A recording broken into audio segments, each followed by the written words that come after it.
Hello there, welcome to the Microsoft Office Specialist Excel Associate 2019 course. Today we're continuing on with Sample Exam 2 and we are in Project 3. As always, you can get your files from the Office Master 19 YouTube channel. So the file we're working on today is groceries.xlsx. I have that file open there now. So question 1, add a column to the right of the last column named weight. So we click into the table. Then you right click, then you go to insert and table column to the right, and I'm going to call it weight. So just bear with me while I type in here. So that's now going to be weight. The next question then is to configure the total row so that it displays the least expensive item. So for least expensive, we're looking for min, okay? So now we need to check the table.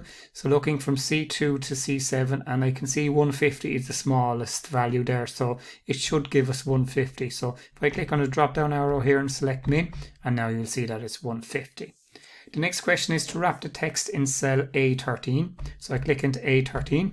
I click on to wrap text, and now you will see it will bring it. It was all on a couple of lines. Now it wraps into one line very nicely. The next question then is to configure the print settings so that the sheet fits onto one page. So you go to page layout, you go to scale to fit, and the dialog box here, click on that, and then you put the dot in fit to 1 page wide by 1 page tall, and then click OK.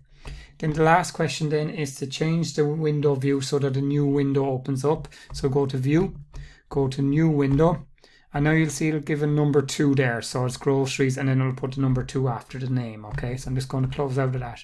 So that's brilliant. That's Sample Exam 2, Project 2 completed. And we'll see you shortly on Sample Exam 2, Project 4. And thanks for watching and take care.